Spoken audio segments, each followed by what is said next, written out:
When someone attacks you in public, mocking, criticizing, trying to humiliate you, your first instinct is to fight back. But what if that's exactly how they win, and how you lose? The Stoics discovered a psychological trick over 2,000 years ago, one that turns every attack into your advantage without saying a single angry word. If you've ever been baited, provoked, or cornered by someone trying to make you explode, this lesson might just save your peace of mind and your power. Someone attacks you. They criticize you in front of others, trying to make you small. Your pulse quickens, heat rushes to your face, anger surges through your body like fire. Words form instantly in your mind, sharp, defensive, ready to strike back. Every instinct screams, defend yourself, fight back, win this. But that's exactly what they want, because the moment you react, you've already lost. Most people think victory means hitting harder, talking louder, proving the other person wrong, matching aggression with aggression. But 2,000 years ago, the Stoics discovered something radically different. When you react emotionally to an attack, you surrender your power. You let the other person dictate your emotions, your peace, your behavior. In that instant, they own you. Your anger, controlled by them. Your reaction, designed by them. Your peace, gone. The Stoics understood this psychological trap long before modern psychology gave it a name. Their strategy wasn't to fight back or defend it, it was something far more powerful. A response that disarms any attack instantly and leaves you in full command, while your attacker loses theirs. This isn't about being passive. It's not weakness or silence out of fear. It's about using the calm precision of psychology to win without fighting. The same way Marcus Aurelius ruled an empire with composure. The same way Epictetus, once a slave, rose above cruelty. The same way Seneca survived in the ruthless court of Nero. Marcus Aurelius said it best: the best revenge is to be unlike him who performed the injury. Victory through character, not combat. Through wisdom, not warfare. Today, we explore that Stoic psychological trick for moments when you're attacked. 7 principles that neutralize any aggressor and put you back in control. Principle number 4 might shock you. It's counterintuitive. The one thing attackers never expect, and it completely destroys their strategy by the end. You'll never be a puppet pulled by someone else's anger again. You'll be the one with quiet, unshakable power. If you're tired of being controlled by others' words, this changes everything. Subscribe for more Stoic wisdom. Let's begin. Principle 1. Pause before you react. The 3-second rule when someone attacks you verbally. Your first instinct is to defend yourself, to prove them wrong. But don't pause, just for 3 seconds before saying anything. In that tiny window, you take back the control they tried to steal. Because your immediate reaction is exactly what they wanted when you give it to them. They win. Every attack is designed to trigger a quick emotional reaction. The moment you respond impulsively, you hand them control over your emotions, your tone, even your words. But the 3-second pause breaks that chain. It gives you space to choose instead of being hijacked by emotion. Instantly, the power dynamic shifts. They wanted you reactive, you're calm. They wanted chaos, you bring silence. They've already lost. I once watched this unfold during a meeting. A man publicly criticized his colleague's work, harsh and humiliating. The old version of her would have snapped back in anger, made the scene worse. But this time, 3 seconds. One deep breath. Then calmly, she said, interesting perspective. Can you be more specific about what concerns you? The room froze. The attacker deflated. He expected anger, not composure. That's the Stoic way, power through poise. After that 3-second pause, everyone in the room felt the difference. No one had to say it aloud, but it was obvious. The one who paused held all the power. The attacker suddenly looked small, petty, even embarrassed. And all of that happened because of just 3 seconds before responding. What do those 3 seconds actually do? They interrupt the emotional hijacking happening in your brain. Your amygdala, the emotional part of your mind, immediately screams, "Fight. Defend yourself right now." But that pause gives your rational mind a chance to take the wheel. It stops you from saying things you'll regret later. It shows everyone, especially your attacker, that you're fully in control of yourself. And when that happens, their tactic collapses. They threw the first punch, but you didn't flinch. In that calm stillness, you already won. Epictetus once taught, between stimulus and response, there is a space. In that space lies our power to choose our response. In our response lies our growth and our freedom. That space is the pause. Marcus Aurelius practiced this daily. He didn't react instantly to provocations. He paused, breathed, and chose a conscious response from a place of strength, not from a reflex of emotion. It was a discipline he built over a lifetime, a way to ensure his mind could never be owned by someone else's anger. So practice this. Next time someone attacks you, count to 3 before you speak. Take a deep breath in that pause. Don't use those 3 seconds to plan your counterattack. That's still reacting. Use them to regain your composure. Let the intensity of emotion move through you instead of controlling you. Then, once the storm passes, respond from a calm, grounded place. The difference is clear. React instantly, and they control you. Respond after, pausing, and you stay in control. Just 3 seconds. That's all it takes to flip the power dynamic. 3 seconds that return your freedom. But here's the question. Now that you've regained control, what do you do with it? That's where Principle 2 begins. Principle 2, respond to the content, not the attack. Every attack has 2 layers. The content, what they're actually saying, the delivery, the tone, the aggression, the intention to hurt. Most people react to the delivery. They mirror the hostility. They defend. They fight. And that's the biggest mistake. The Stoics did the opposite.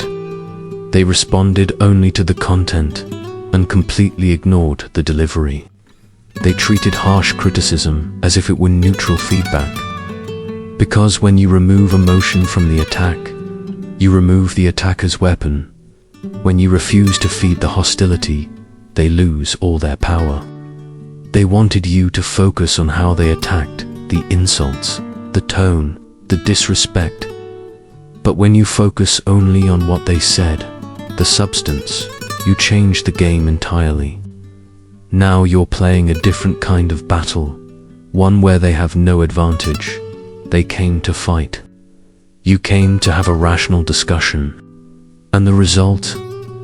They look irrational, while you look composed. You win without even acknowledging that the attack existed.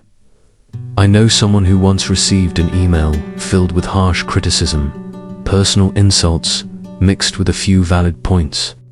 The old version of them would have matched the tone, argued back, and escalated. But this time, they separated the useful points and replied only to those. You mentioned concerns about the timeline and the budget. Here's how we're addressing both. No mention of the hostile tone. No response to personal attacks.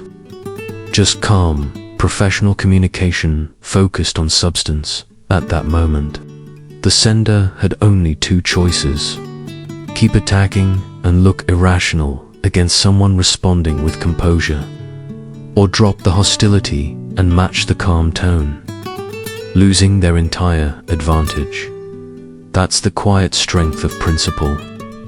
2. You don't fight back, but your attacker still loses, because you made them lose control of themselves. Either way, they lost. That's the beauty of this technique. It's precise, almost surgical. You don't fight chaos with chaos. You dissect it calmly, piece by piece. When someone attacks, read or listen carefully. Then, in your mind, separate the content from the delivery. Look for even the smallest piece of truth. Maybe it's only 5% of what they said. Focus only on that 5%. Respond only to that 5%. And ignore the other 95% of hostility entirely, as if it never existed. Treat the whole exchange as though they had spoken politely, with respect. When you do this, something powerful happens. You drag the conversation back to substance. Their aggression suddenly looks irrelevant, almost childish. You've taken control of the frame, and they're forced to follow. Marcus Aurelius wrote, "Choose not to be harmed, and you won't feel harmed." The attack only has power if you label it as one. When you treat it as neutral input, it becomes just that. Neutral Seneca echoed the same truth. Focus on what is said, not how it is said. The meaning matters. The tone doesn't. Your job is to extract anything useful and discard the rest, like background noise. And when there's absolutely nothing useful, no logic, no reason, just pure venom, then respond briefly. "I understand, you're upset," and stop there. Don't engage. Don't explain. Don't defend. Because when there's no substance, there's nothing to discuss. Your calm acknowledgement, followed by silence, kills the fire instantly. The argument dies on its own because you didn't feed it oxygen. That's true composure, power without aggression. If you've ever ignored someone's hostile tone and responded only to their actual point, watching them deflate, completely type content over conflict below. Your example might just teach others how to turn chaos into calm. Responding to content neutralizes the attack. But Principle 3 takes it further. It transforms how you see the attack itself. Principle 3. See the attack as information about them, not you when someone attacks you. It reveals nothing about you and everything about them. Their pain, their insecurity, their character. Stop taking attacks personally. Start seeing them as data, information about the attacker. Because confident, secure, peaceful people don't feel the need to attack anyone. Only the wounded lash out. As the saying goes, hurt people hurt people. You just happened to be standing there when their pain needed a target. The moment you understand this, every attack loses its sting. You stop being the target and become the observer. You're no longer inside the storm. You're the one watching the storm pass. The mental shift is profound, from what's wrong with me to what's happening with them. From defending yourself to understanding them. From being hurt to being curious. Ask yourself, what pain is this person speaking from? What insecurity is showing itself? What fear are they trying to hide? And suddenly, the attack becomes fascinating, not painful. I once saw someone get publicly humiliated by their boss during a meeting. The words were sharp, designed to embarrass. The old version of her would have felt ashamed, doubted herself, maybe even gotten angry. But now, with a Stoic lens, she thought, This says more about my boss's insecurity than about my ability. Because secure people don't need to humiliate others to feel powerful. The attack wasn't about her performance. It was about the boss's fear of losing control. So she observed it calmly, filed it away as information. Boss feels threatened. And she responded with quiet dignity. In the end, everyone in the room saw the truth. The attack didn't make her look weak, it exposed her. Boss's character. Here's what every attack actually reveals about the attacker. Their insecurity when they feel threatened, their pain, projected outward onto others, their lack of control, disguised as dominance, their character, revealed by how they treat people, their inner state, made visible through behavior. None of this is about you. You're simply the one who triggered their unresolved pain. It could have been anyone. Marcus Aurelius once asked himself whenever wronged, what is this person's view of good and evil that makes them act this way? He didn't see attacks as insults. He saw them as windows into the other person's soul. The Stoics would ask, just as Marcus Aurelius did, what view of good and evil made this person act this way? Not what's wrong with me, but rather what's wounded inside them that caused this behavior. Epictetus taught that people's actions reflect their own character, not your worth. When you truly understand this, something shifts deep inside you. Attacks stop piercing your heart because they're not really aimed at the real you. They're aimed at whoever their pain wants to blame.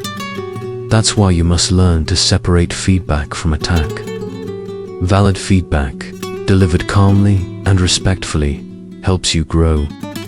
A hostile attack, on the other hand, is meant to hurt, not to help. One comes from care, the other comes from pain. And this principle, the one you're learning right now, is designed only for attacks, not for honest feedback. When you can see that difference clearly, you'll know what to take to heart and what to leave behind. The next time someone attacks you, try this. Immediately think, this reveals them, not me. Then get curious. What pain made them lash out like that? What insecurity made that reaction feel necessary? And suddenly, you'll feel something unexpected, compassion instead of hurt. Because you can't be wounded by someone once you understand their suffering. Seeing attacks as information sets you free. But principle for this next one doesn't just free you. It destroys the attack itself. Principle 4. Agree with the truth. The nuclear option. This is the Stoic principle that completely disarms attackers. When someone criticizes or attacks you, look for any grain of truth in what they're saying, even the smallest one. Then, agree with it, calmly, without defensiveness.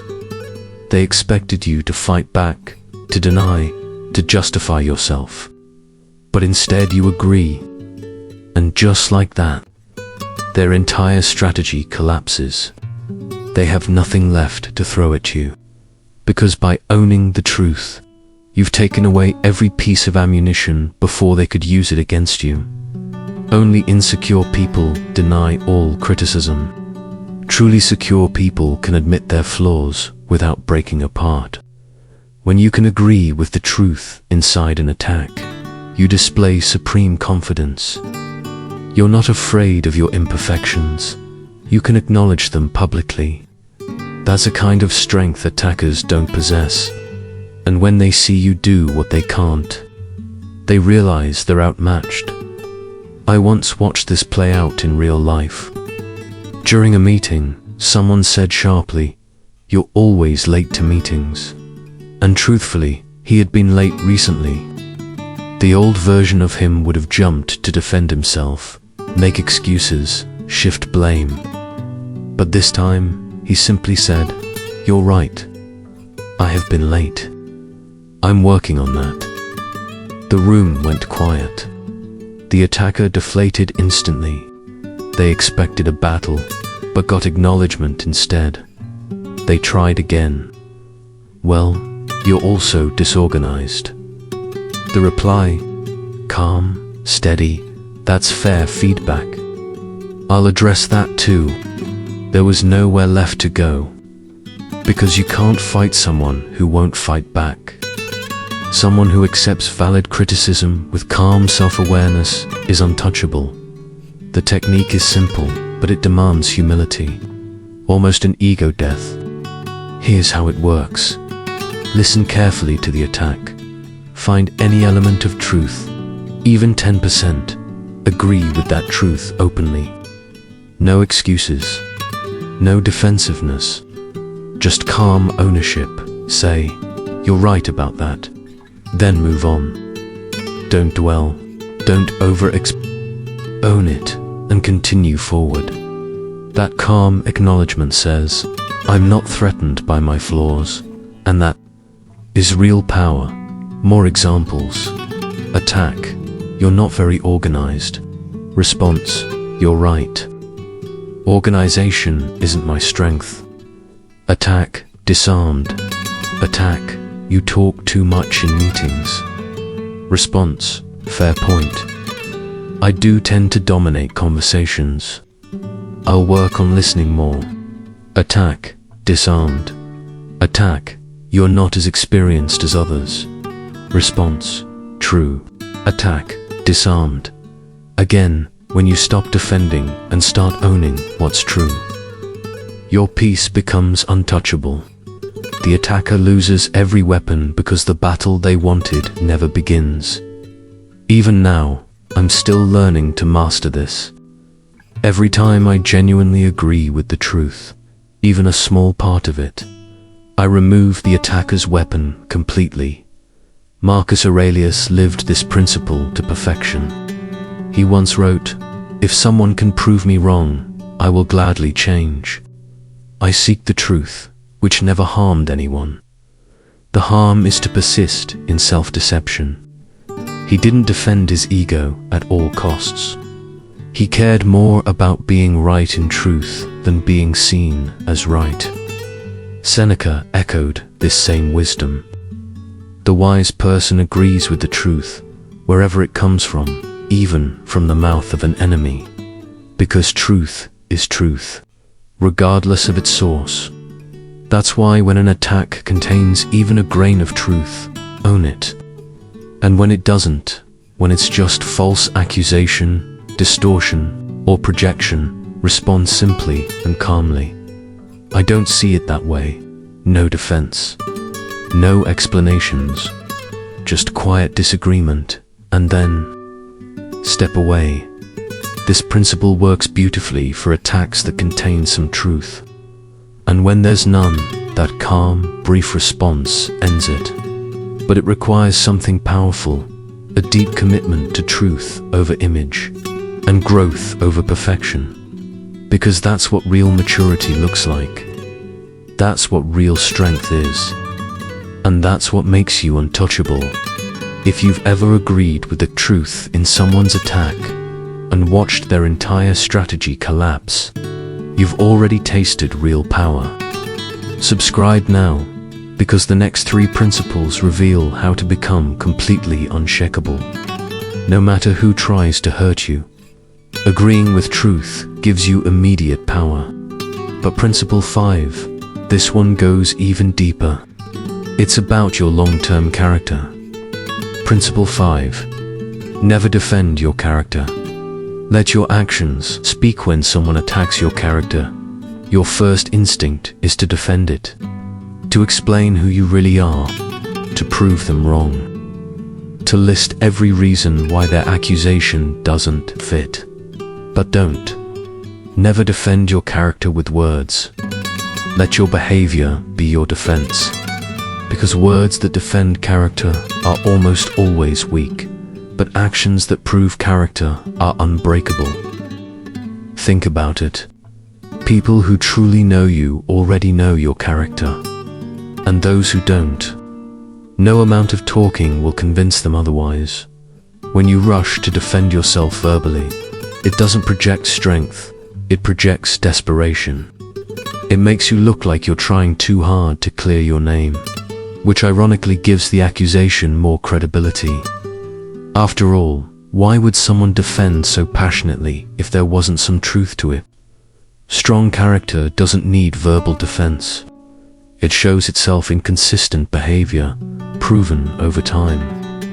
The more you try to explain who you are, the less people believe you, because real character speaks through what you do, not what you say. I once knew someone who was falsely accused of being dishonest in a business deal. The accusations stung deeply. Every part of him wanted to explain, to justify, to prove his integrity. The old version of him would have written long messages defending his name, but the new version chose differently. He simply said, "I'm not going to defend myself. My record speaks for itself." And then he just kept doing the right thing, consistently, transparently. Every deal, every interaction reflected honesty. Over time, people noticed.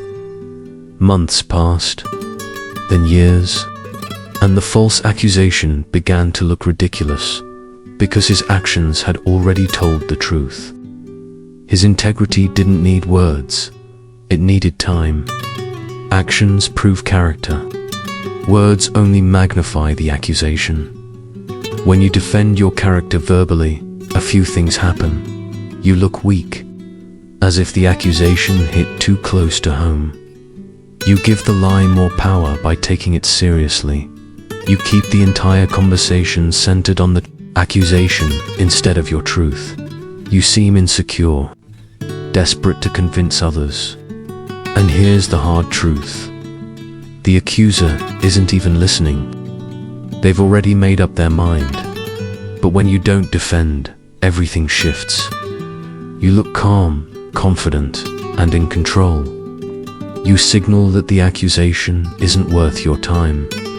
The conversation moves on quickly, and then, quietly, over time, your behavior either proves or disproves the claim. No arguments, no speeches, just evidence. Because truth doesn't need to be shouted. It just needs to be lived. Marcus Aurelius understood this better than anyone. As emperor, he was criticized constantly, accused of weakness, arrogance, even cruelty. Yet he never defended his character. He simply continued to act with justice, fairness, and compassion. He let decades of consistent behavior be his defense. And in the end, history proved his character, not his words about it, because character can't be claimed. It can only be demonstrated. So the next time someone attacks your integrity, remember this, say calmly, "You're entitled to your opinion." Then, let your actions prove them wrong. That's not pride. That's confidence. That's strength. That's the Stoic way. That's exactly what people with real character do. Because words, on their own, don't mean much. Anyone can say, "I'm honest." Liars say it. Honest people say it. The words sound the same, but words without proof are empty. Proof doesn't come from what you claim. It comes from what you consistently do. Saying "I'm trustworthy" means nothing if your actions don't show it. Again and again, when no one's watching. Because character isn't something you can argue into existence. It's something you live into visibility. This takes a deep confidence in who you actually are. If your character is solid, time will prove it. If it's not, no amount of defending will fix it. Either way, behavior is your answer, not words. So let your actions speak for you. They're louder, clearer, and far more convincing than any argument you could ever make. Character defends itself through consistent behavior. But Principle 6 takes it one level deeper. It's not about what you do.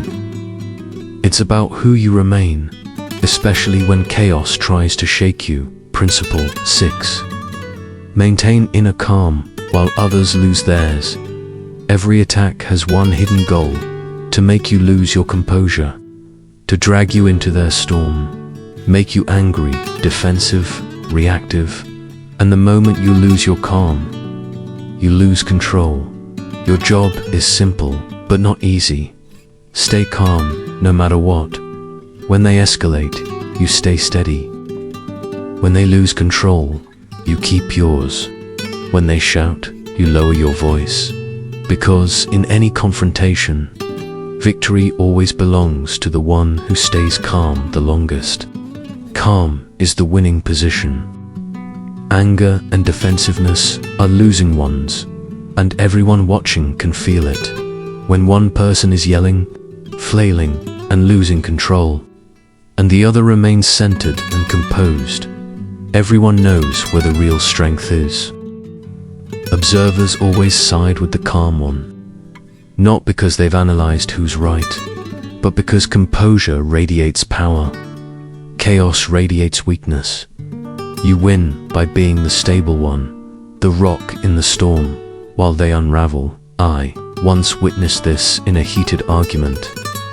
One person kept getting louder, more aggressive, more frantic, but the other stayed grounded.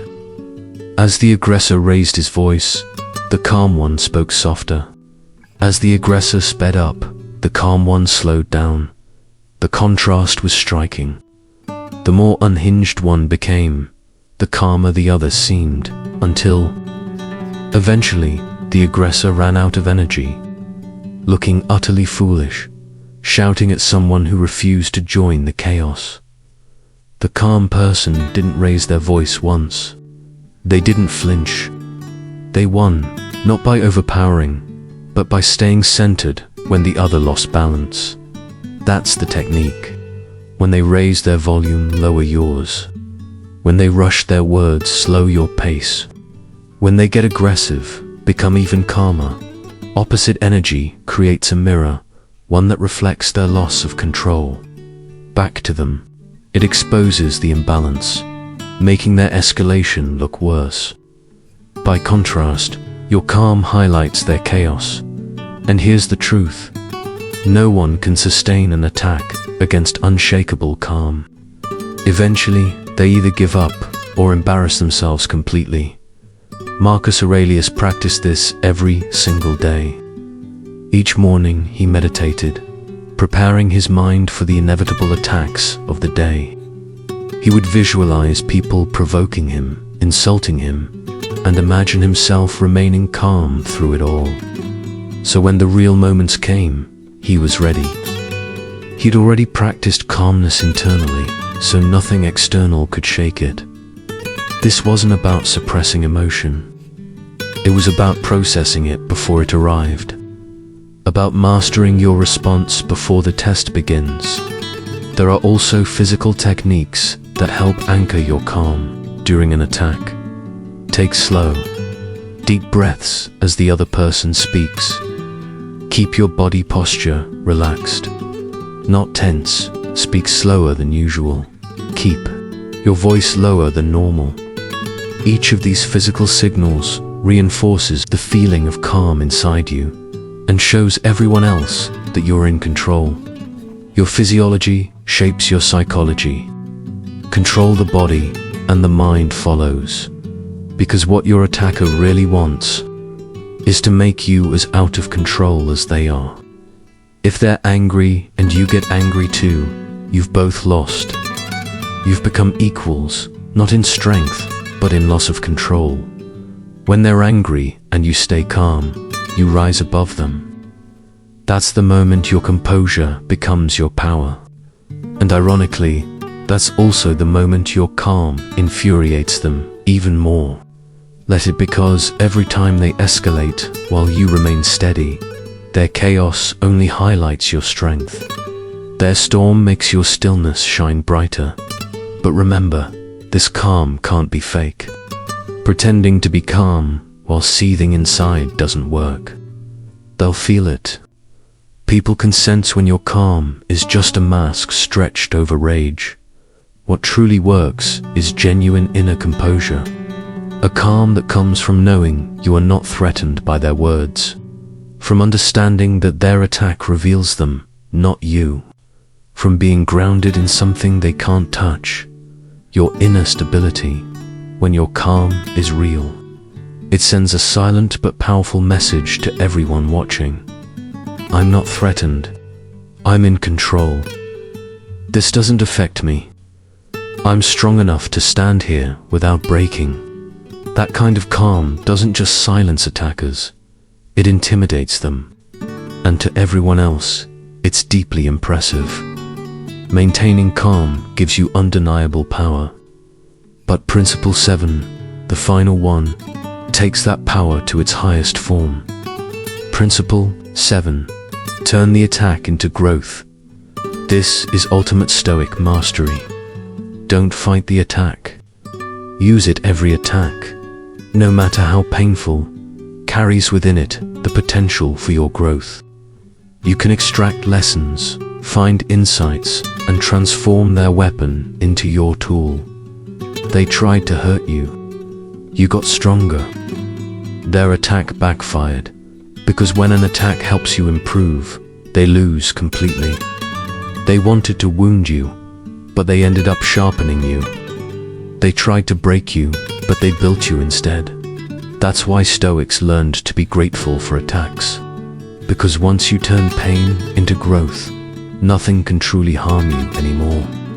Even your vulnerability becomes power. When you can do this, when you use attacks as training, you become what modern Stoics call anti-fragile. You don't just survive chaos, you benefit from it. You grow stronger because of it. Every insult, every criticism, every setback becomes another repetition in the gym, building unshakable character, sculpting mental toughness, forging emotional endurance. The more they attack, the more you improve. Without realizing it, they're training you, doing you a favor while thinking they're causing you pain. That's victory on a level most people never reach. I remember someone who once received harsh criticism about their work. Words clearly meant to tear them down, not lift them up. But instead of defending or sulking, they studied every point carefully. They pulled out the valid parts, learned from them, and rebuilt their craft. 3 months later, they returned, not bitter, but better. Their work had improved dramatically. The critic, expecting to see defeat, was stunned. The person they tried to break had used their attack as a blueprint for growth, and when they were thanked for the criticism, the attacker had nothing left to say. They'd lost completely. After every attack, practice this simple reflection. Ask yourself 3 questions. What can I learn from this? Is there any truth here I can use to grow? How does this make me stronger? When you ask those 3 questions, no attack can harm you anymore. They can only help. That's not avoidance, that's freedom. That's power. Marcus Aurelius wrote, "The impediment to action advances action. What stands in the way becomes the way." Obstacles don't block your path. They are the path. So attacks aren't problems to avoid, they're training to embrace. Each one points directly to where you need to grow, making you stronger in the exact places you were once weak. That's growth accelerated by opposition. You see this everywhere. An athlete criticized for being weak in one area uses that criticism as motivation, trains harder, improves that very skill, and turns it into their strength. A business attacked for poor service uses that attack as a wake-up call, revamps its system, and becomes famous for world-class service. The attack exposed what needed improvement, and by using the attack, they want. This kind of transformation requires one thing: ego death. The willingness to stop needing to be right. to stop needing to win the argument and to start focusing only on growing. That's maturity. That's wisdom.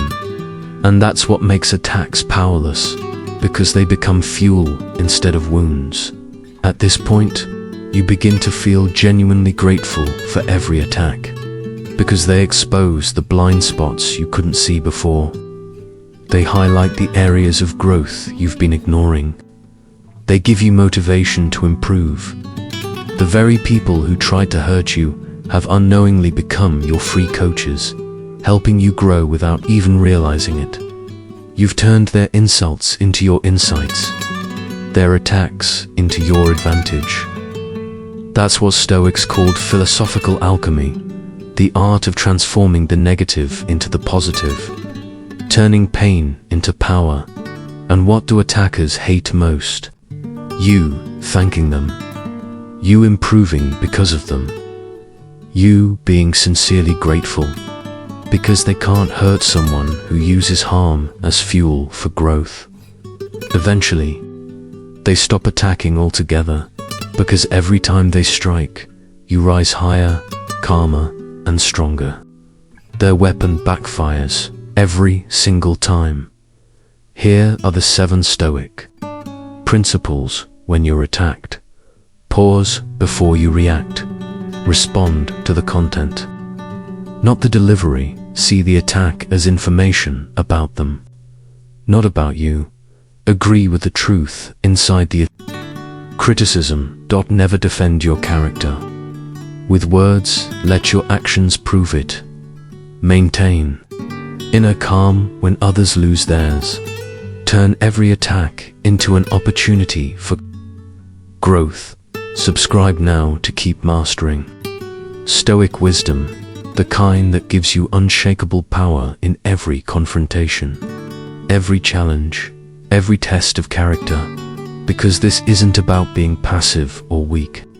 It's about psychological mastery, winning without fighting. This is battle-tested wisdom from Marcus Aurelius, Epictetus, and Seneca, men who led, suffered, endured, and triumphed not through anger, but through inner peace.